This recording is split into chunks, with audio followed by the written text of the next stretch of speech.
Hello, time travelers. It's Baron and the Doc here, and this week on That Reminds Me Of, we're talking about Tenet by Christopher Nolan. And this is the show, in case you haven't been here before, where we talk about films and the films that we're reminded of while watching those films. And we have spoilers throughout. And I don't think you can talk about this film without spoiling it, honestly. I think it's part of the game. Absolutely. Let's get started. Bum, ba, da, bum, bum, bum.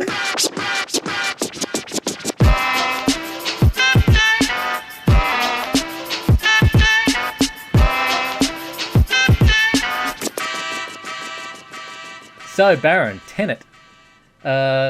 Look, before I ask you what you thought about it, what did you come into this knowing about Christopher Nolan? What's your Christopher Nolan vibe?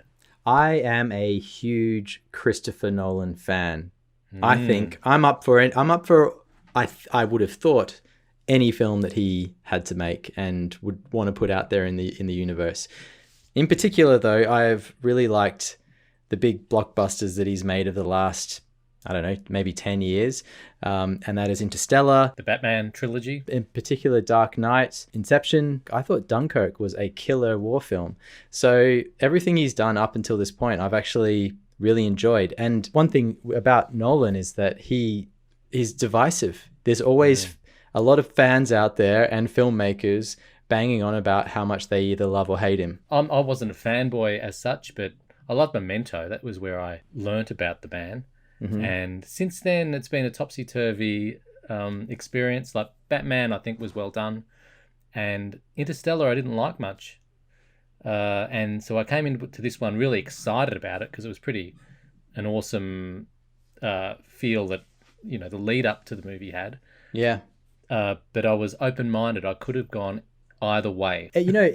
Every time that he's come out with a big film, and I think you can kind of put Nolan's early films in a different basket. I think once you get to Inception, they kick off into a whole new. Actually, it's probably dark. It's probably the first Batman film that really kicked him off into like a whole new realm of big budget blockbuster filmmaking, and it's been an interesting thing to watch where he goes. He clearly loves time travel and time enigmas and paradoxes and all that sort of stuff because he keeps coming back to it.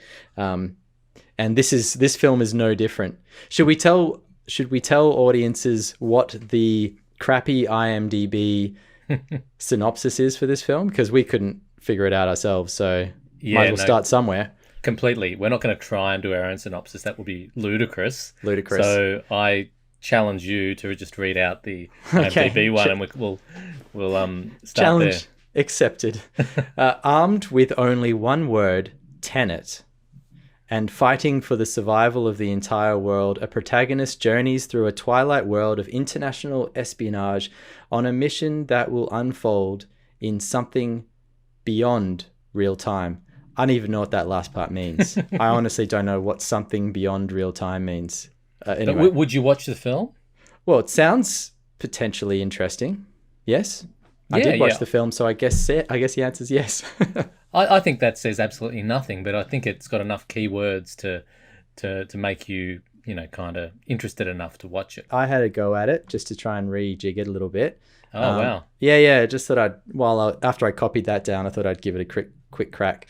And this is what I have. A mind-bending excuse to shoot action, explosions, and cars backwards and involve lots of confusing time loops that will take multiple viewings to untangle. And who can be bothered? I'm so happy that completely sums up my experience of the film as well. Okay. I thought we might have had a bit of an arm wrestle here where you're just fanboying about it and I'm picking up the coals, but like I'll wear my heart on my sleeve and say that I didn't like this film.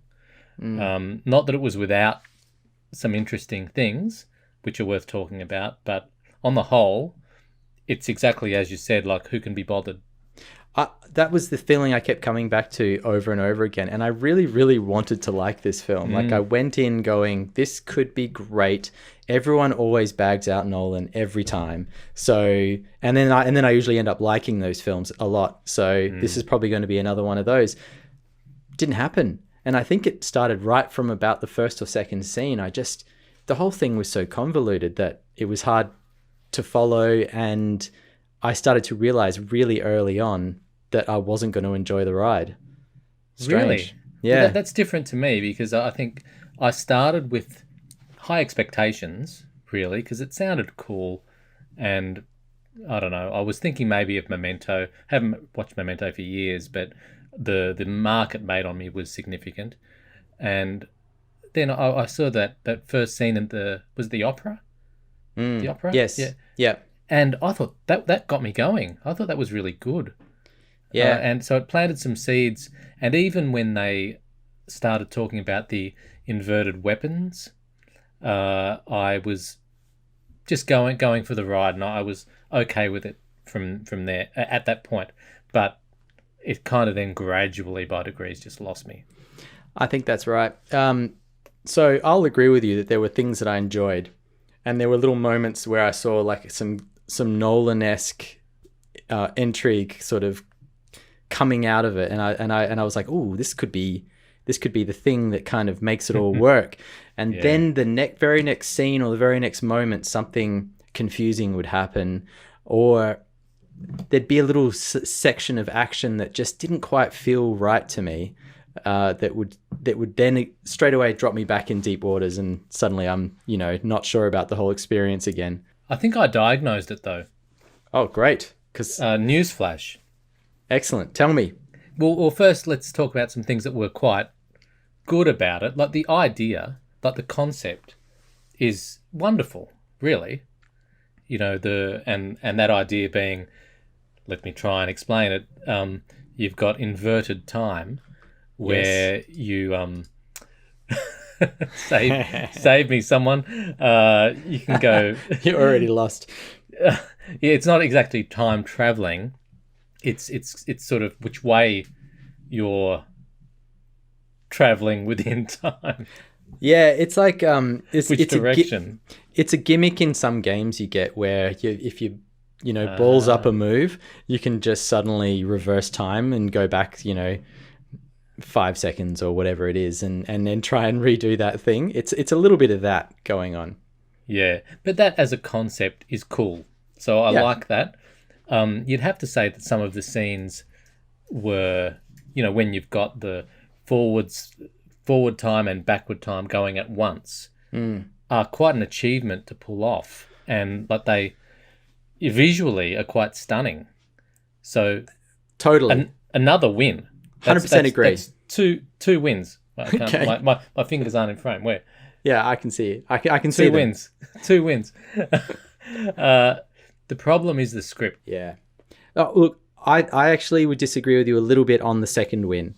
Okay. I think the action was cool at times, and I think at other times it fell flat. And for me, it was highly ambitious. Like classic Nolan, he's going to go out and try and do something that no one's ever done before and do it bigger than you could imagine.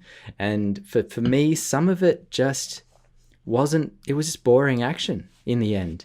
It was funny because I think the ambition of shooting things in reverse while also shooting them sort of in the correct way, like not reverse, forward, and trying to blend those together in post, the end result was action that wasn't quite as fast or as explosive or as cool as you expect for a big action film. As much as he tried to make that $200 million, make all that work, I just didn't quite come off for me. Well, I think all I'm saying is, like, it was, as far as the understanding the film and getting anything out of it, it was nonsensical.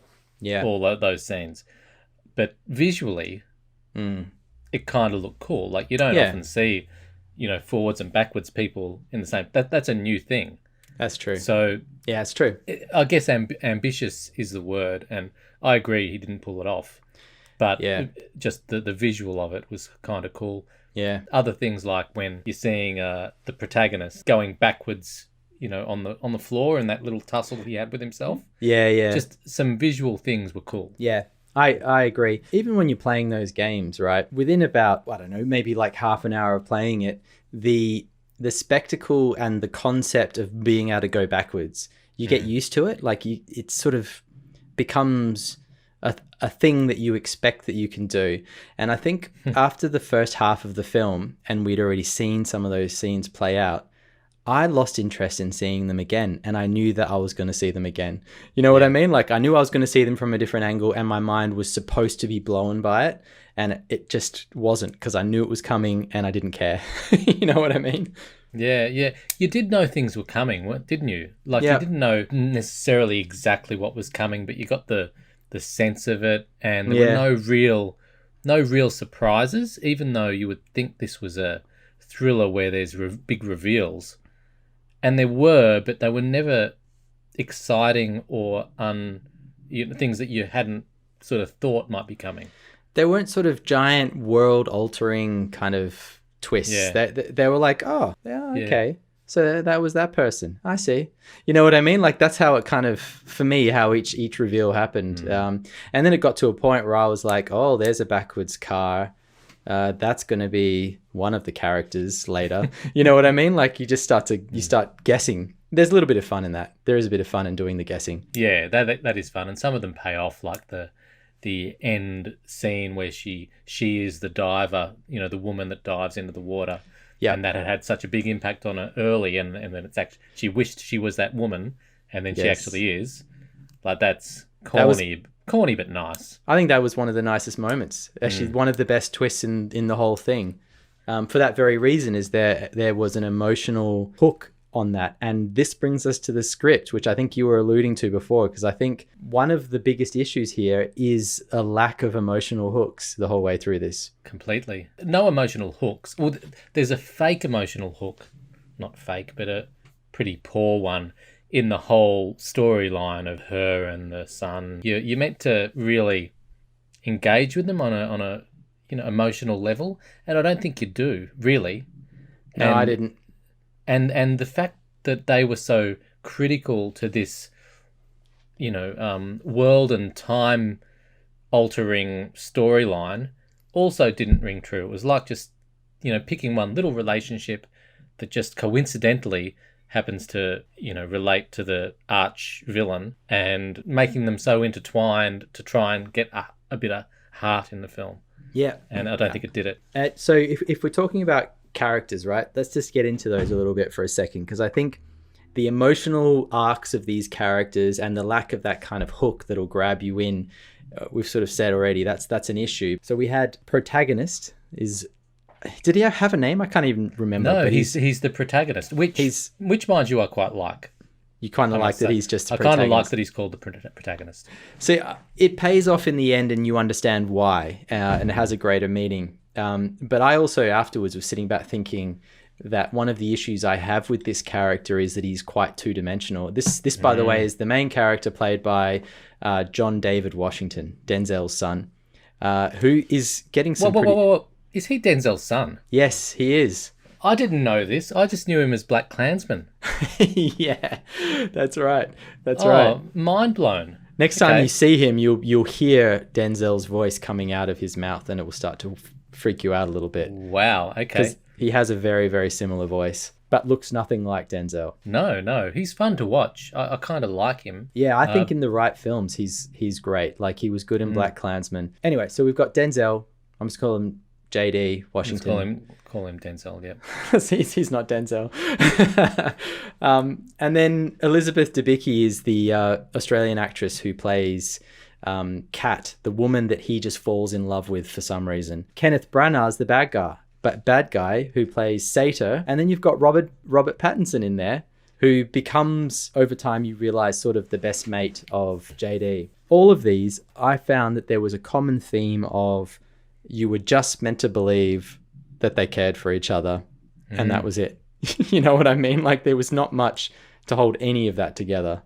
It was like, why does JD Washington, the protagonist, why is he involved in this story at all? Why is he so invested in this woman with her child? Why does he want to see what happens at the end of this story so badly that he'll risk everything for it? It doesn't give you any of that. I think I'll tell you why. Okay. If you like. Yes, please. Well, the reason is because Christopher Nolan, and is it his brother or someone that co-writes these normally scripts? But not this one, or some of them Jonathan Nolan writes as well. It's because he has meticulously, plotted out the, the plot points. He storyboarded it all within an inch of its life. He's made sure everything matches up. All the science is not necessarily right, but consistent. Yeah. And so it all works, on the page. Yep. But then it comes to writing a script, and all he does is link one scene to the next, in a way to make it actually make narrative sense, if you can argue that it does. But none of the character development, or even so many scenes where they're walking along, with paragraphs of explanatory scientific sort of crap, Yes. that I felt like I was in a bad version of The West Wing, where they do all their explanation while walking through corridors.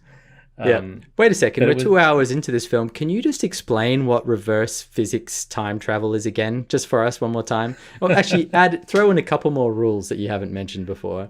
It's as if they're making it like, even though I've just said that he's meticulously planned it, and I believe that it is all meticulously planned, the experience for the viewer, or for me, was that he's making it up as he goes along. Chaos. And as if, okay, well, now we need to explain this stupid thing that's happened, so we'll add a line in to explain it.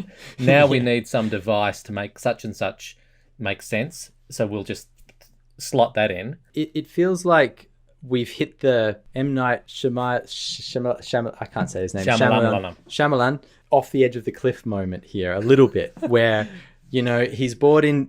Potentially, Nolan has bought into the success of all these other films, and he's had a great run, that maybe this time this script was one that should have just been like I think you should go back and work on this a little bit more. This is something not quite right here. I say that, however, it's getting fairly good reviews out there. Not stellar reviews, but, audiences and critics are sort of saying, yeah, it's all right. Yeah, I can't understand why critics would say it. I don't understand that either. At all. I can't get into that headspace. However, I must say that as far as fans, I just had a quick, Google search and, watching YouTube about like the reaction to the film, and it's created this whole subculture already where people are explaining what it means, and, the 5 things that you missed in Tenet, and all this fan stuff. So yeah. Actually, if you didn't get it, worth it. Yeah, and they're like, if you didn't get it the first time, you got to watch it again, because then you'll realize how genius it all is. Yeah, and you'll see that he had a tag in the back of his backpack in the first scene, and that relates to. I'm not going to watch it again. I'm not going to watch it again. Yeah. I would watch almost any of the other ones again, and I have watched a bunch of them second and third times, but I don't think I'm going back to this one. What did you think about the performances of Denzel and his co-stars? I actually thought that JD, young Denzel, played it all a little bit flat. Like the whole thing, there was clear moments in there for him to have a little bit of fun with a line or put a bit of flair on it, and he either, to me, just looked slightly uncomfortable or played it dead straight. And he did. I just didn't know, I think he would be a great, subtle, understated actor in the right roles. In a big action film where he's the leading man, and there's clearly meant to be a little bit of levity here and there thrown in, I just felt like he didn't quite nail that. Yeah. Unfortunately, I can't look at him without imagining young Denzel in this film and thinking, I think he'd nail it. I think Denzel would nail this. You know what I mean? Denzel would nail it. I obviously hadn't thought that, because I hadn't associated with Denzel. And in hindsight, I still wouldn't really. I was just seeing the guy in Black Klansman. And the trouble there is he had so much sort of life and personality. Yeah. That's what I know of this actor. And now here, you're right, he was so wooden, but that, the whole thing was so wooden. It all fitted together like this, but I don't know, no personality. Strange, hey? What do you think of Pattinson? I struggled to watch him, I have to say. And we've seen a few Pattinson movies. Now, haven't we? We saw The Lighthouse. Yeah, which I think we both agreed he was really good. Yeah, I think we both liked him a lot in that. And then we saw, what was the Southern... The Devil All the Time. The Devil All the Time. And we both didn't like him in that. Not fans. That was almost the extreme opposite. And this felt somewhere in the middle. I didn't mind him until the end, although I did find him to be a fairly weak character throughout. And then at the very end, he turned really soppy, and the whole thing became about sort of them being lifelong friends. And I think everything that all the good faith he'd built up to that point was just lost instantly. I don't think that term particularly worried me. Like, I thought it was a nice concept that, you know, he's from the future coming this way, and, you know, Denzel's coming this way, and they're, you know, they're at different points of their journey. Like everything, like, as a concept, that's really cool. But it didn't, you're right, how it came across was just soppy and shallow, and you didn't really feel it other than sort of putting the pieces together of the puzzle in your head. Yeah. You know, like that I think that's who it appeals to. Those people who like to solve a mystery in films. And part of me is like that, but I also like to be emotionally moved in some way. Right. Exactly. Yeah, and I think some of the puzzle of it was fun, although the plot was so heavy with detail that it took some of the fun away. Like, I think if they'd actually left some of that exposition out and some of that detail, and maybe just pulled a couple of the rules of the world out and just thrown them away, it might have been a little more fun to follow. I was going to say Debicki, Elizabeth Debicki, that's a name. What do you think about her? Couldn't care less. Nothing against her, but I don't think, well, this is my theory, is that I don't think Christopher Nolan can write I don't think writing is necessarily the strong suit to begin with. I don't think he can write a female character. See, I didn't mind her. I thought she was at least she had an emotional sort of arc of some sort. Like, there was the woman jumping off the boat. There was the care for her child that, you know, just a mother you can understand straight away. And there was the fact that she was under threat, and, you know, she had a real reason to be invested in this whole thing.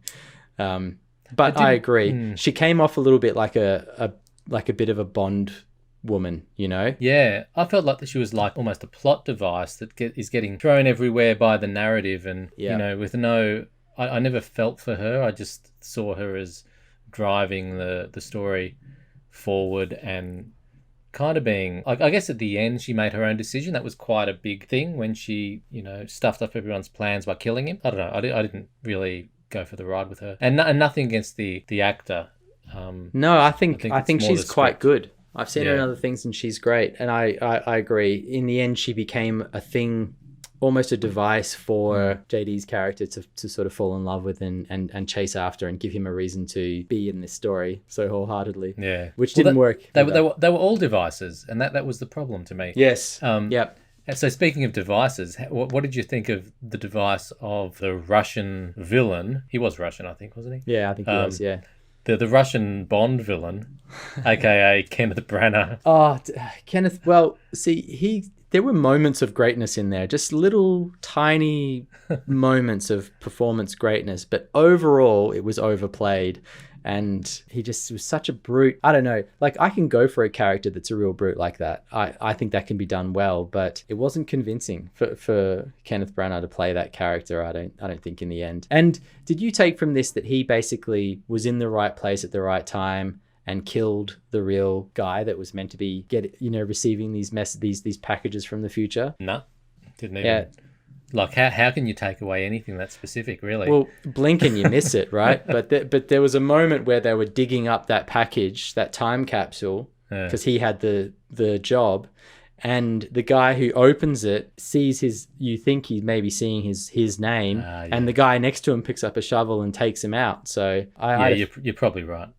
Who knows? But who cares? And also, who cares? It doesn't actually make a difference to the story whether it's him or the other guy that was meant to be receiving these messages. The thing that seems so silly to me, and even if there's some mental gymnastics that make it make sense, and I'm sure there is, but the fact that Kenneth Branagh, the Kenneth Branagh at a particular moment in time becomes the point at which the world ends. It reminded me of Douglas Adams, The Restaurant at the End of the Universe. So Kenneth Branagh is the restaurant at the end of the universe. Like, he is the point of destruction.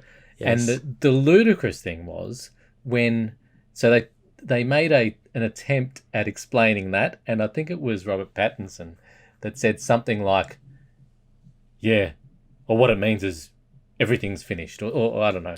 He said some throwaway line to avoid having to explain the whole dynamics of why Sata, who was Kenneth Branagh, was so critical. I think anytime the concept in any film or story is that person just wants to destroy everything, that whole thought is flawed. Who wants to destroy everything? It's impossible to understand.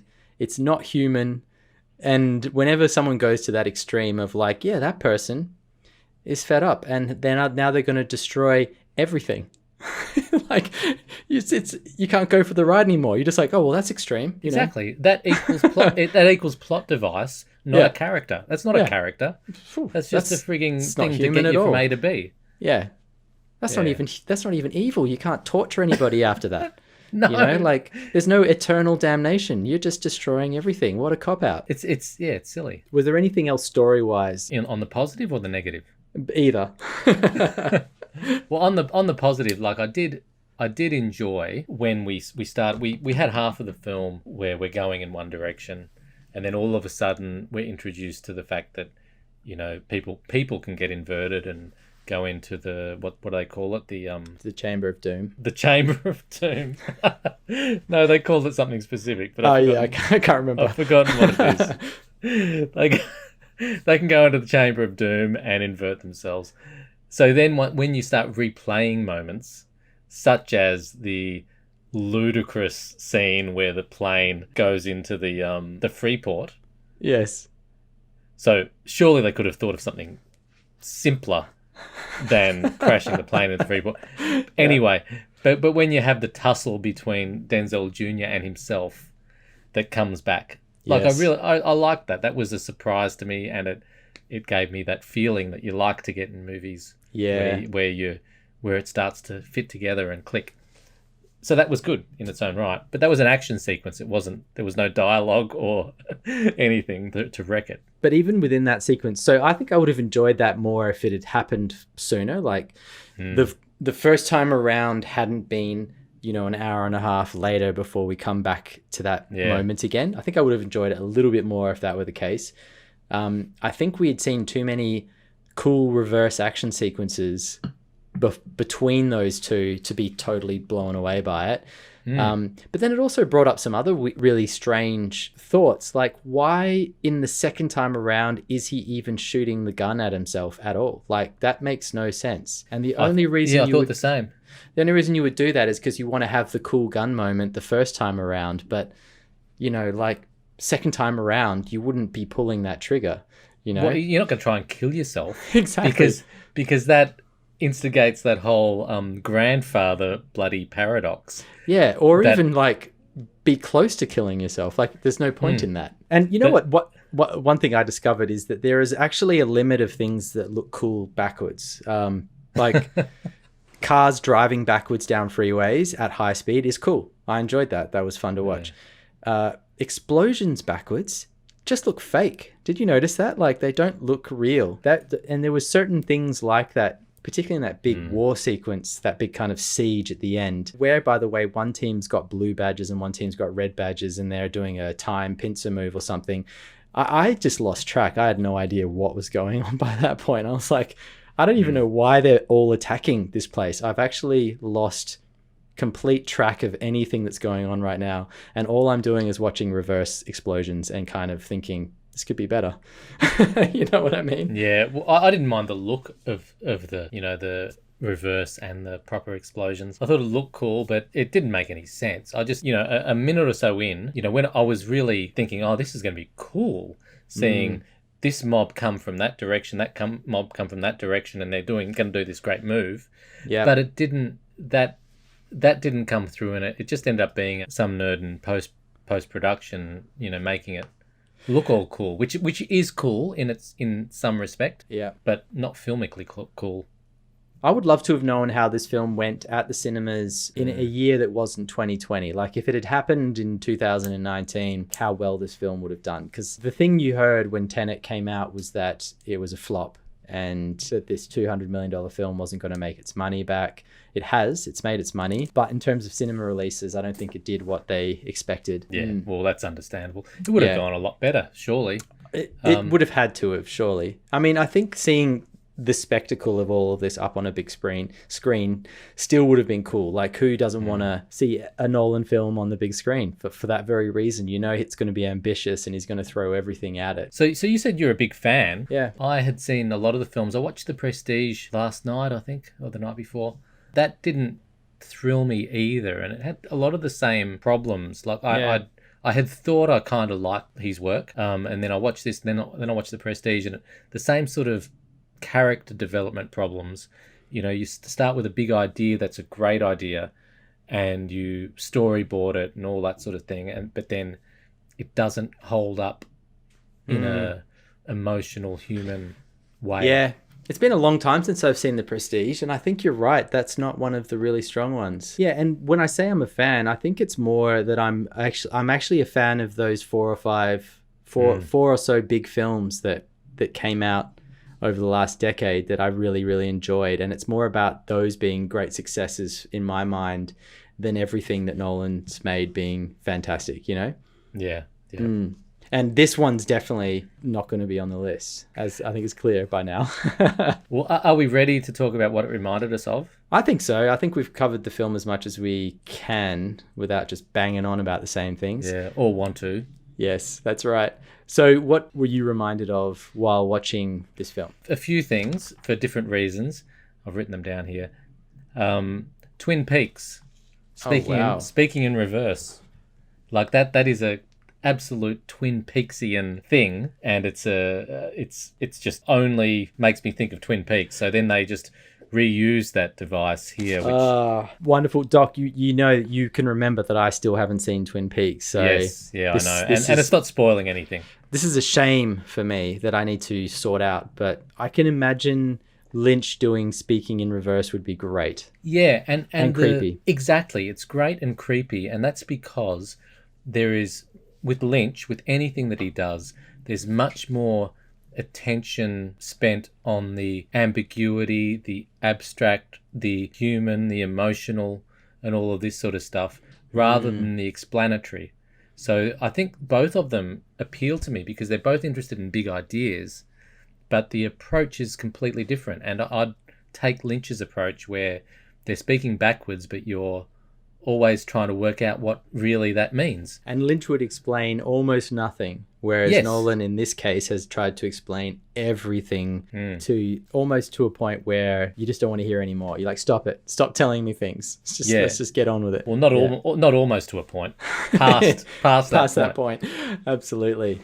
How about you? Okay, so here's an obvious one. I'm going to throw an obvious one out first. The Terminator franchise. Because we've got a good guy from the future and a bad guy from the future. Well, sort of. They're both getting messages from the future. They're agents of the future. And they're all trying to, and the bad guy's trying to bring around World War III, which was sort of what the AI in Terminator does. So that's an obvious one. Not very exciting, but it made me think this theme, we've seen it before. It's something that's been quite successful in the past, done in a very simple way in the past. And I hadn't thought of that. You said it's obvious, but I'm only now thinking that that's so true. It's the future, coming back to make an impact on the past. Yep, absolutely. Yeah, cool. And bring around the end of humanity. Yeah, for no apparent reason. For just because. Oh, no, not Humans just suck. because. Not just because. Whoa. He added in the little, the lefty environmental theme at the end. This is all climate change. Oh my God. Did he? I think I'd stopped listening by that point. No, it's climate change because we have exhausted all the resources of the earth, and that has meant that the future peoples have nothing left, so their only option is to invert and come and reuse our timeline. Okay. Yeah, I would have preferred. Look, I guess they gave up on space travel. They was like, nah, we're done. Yeah. It's not going to happen, but we have figured out inverting time, so we'll just do that instead. Correct. Crazy. Any others for you, Doc? I'd like to ponder the name Tenet and the importance of just of words in other films, and it made me think of Eyes Wide Shut, where the password is silencio, and that's quite a mysterious thing throughout the film. That's right, isn't it? Silencio, Eyes Wide Shut. Ooh. Now, I'm wondering if that's in Mulholland Drive as well, but I can't remember if it was in Eyes Wide Shut. Yeah, maybe it's Mulholland Drive. Okay. Good. Let's Good point, though. say either. And did you catch what Tenet meant? Tenet in this instance, like what they were going at with that? This word from the future. I can tell you exactly what it meant. Because I feel like I missed it. I did miss it. What? Well, number one, it didn't have enough impact on the storyline to warrant it being the title of the film. Right. So I have a theory that it was the first thing that Christopher Nolan thought of was the concept of inverted time. Mm-hmm. The second thing he thought of was, I need to call this film a palindrome. Yes. That reads the same way both ways. I caught that. Because that is a perfect sort of metaphor for my film. Yeah. And then he went and Googled, what palindrome you could choose, and he chose one, which, by the way, I think has some relation to an ancient. There's a whole lot of names like Satyr and other names that relate to Tenet in some ancient way. Okay. I don't even know what it is, but I think the idea for a word that could be read both ways came before the actual word, and then he tried to insert that into the film in a logical way and create meaning around and create meaning. Yes, in reverse. I think he kind of did it, but I would have preferred that we continued with that. Like we had a couple of instances of Tenet early on, and then it just disappeared. For a little while, I just thought it was the guy's name. I just thought he was Tenet, but no. He's not. I think the organisation that he worked for might have been called Tenet. Okay, maybe that's what it was. Yeah. Got it. Okay. Just before I finish that one, I said the words and silencio, whether it's Eyes Wide Shut or Mulholland Drive, is one, and Citizen Kane with Rosebud, right, is another. So yeah, awesome. I like it. Okay, so this is better than Terminator. It's another time loopy kind of film, Edge of Tomorrow, with Tom Cruise and Emily Blunt. Do you remember that film? From around 2014. I'm sure I've seen it, but I can't recall it. But explain. All right. Well, I'll give you the IMDb synopsis, which is also terrible. A soldier fighting aliens has to relive the same day over and over again, the day restarting every time he dies. And so it's a little bit of a starring Bill Murray. Starring Bill Murray, exactly. It's a bit of a Groundhog Day scenario, where he has to basically win the day by doing it over and over again until he gets all the things right. Yes. And one of those things is doing right by Emily Blunt. It's Groundhog Day. It's Groundhog Day versus aliens. Yeah, you'd want to do the right thing by Emily Blunt, though. Absolutely. Yeah. She's great. What I like about Edge of Tomorrow is that it's actually a really simple concept, and it's done really well, and it does have heart. Like, they managed to get the heart in there, and they manage, and the action is great, and it's fun. It's fun to watch. And, while I was watching Tenet, I was thinking, this is not fun to watch. This could be an Edge of Tomorrow, but it's not, because it's just too much work. That's so true. And there's so many others. One that I was thinking of mentioning, but wasn't going to, but now I will, was Minority Report. Yeah, totally. Because that's, it's not another Tom Cruise film. It's another Tom Cruise film. Yeah. It's another action film, but it's based on you've got a little scientific premise, so you need to suspend belief that is possible. Yep. Whatever they're saying is possible. But then once you've got that, you go into a fully fledged movie that has all the heart that it needs to have, even if it's an action film. Absolutely. And so you've got Edge of Tomorrow over here, and you've got Tenet on the other side. Where's my hand? Over here. Edge of Tomorrow, Tenet. And he could have just come in the middle, just found some middle ground, I think. He could have just pulled a little bit away from the kind of plot, crazy intellectual stuff that he was trying to achieve over here. I don't even know if it is intellectual. It's just intense. Oh, hey, I've lost you again. Shout out to the EOS webcam utility, which is just glitching every now and again. Maybe it's their way of advertising. You know what I think it is? I think the camera has it probably is that. The camera has like an 8 or 10 minute timer or something maybe, and it just flicks off every now and again. I don't know. So for those of you at home, we are trialing new vision options here with Canon cameras rather than our webcams. Yep. So that's free utility online. Get it. Correct. I'm not sure the angles quite work, but we'll soon see. There you go again. It's totally glitching. I'm gonna have to revert in a minute. Gonna invert. I'm gonna have to go back from the future and refilm this from a different angle. Anyway, any others for you, Kim Logan, while I fix this? Have you got more? I have a couple free giveaways. Free giveaways. Yeah. I'll leave the free giveaways to you then. They're probably the same as my ones. I'll say a really obscure one, and that is a novel by Martin Amis, who I'm very fond of, called Time's Arrow, and the whole novel is written in reverse. So not word by word, but charting a man's life in reverse, where you see the end of his life first, and then the start of his life at the end, which just plays with time, and it just made me think of it. Well, there you go. Here we go. That's different. I've just changed my camera angle because this thing is not working, and I can't even get the battery out. So I'm just gonna call it a day for the old Canon EOS web utility. Well, there you go. I have not read this novel. I'll have to check it out. Add it to the list. Is it on the bookshelf behind you? It would be. Hang on. Yeah. Have you got it? Holy smokes! Martin Amis, Time's Arrow. Time's Arrow. Martin Amis. It starts with him dying. Then he gradually sort of comes back to health. So it's everything's backwards. So he finds his. I love it. His health improves. And then. Until he gets to kind of middle age, and then he starts getting, smaller and, less intelligent. Is this kind of a Benjamin Button type deal that we're talking about here? Yeah, it's a little Benjamin Button. Yes. There you go.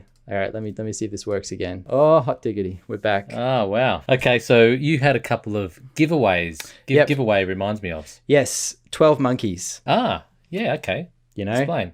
Guy from the future sent back to change the past and to change the end of humanity because of a virus that's sort of set free by a group of lunatics. Okay. Well, it actually turns out to be one lunatic, but they think it's the 12 monkeys that do it.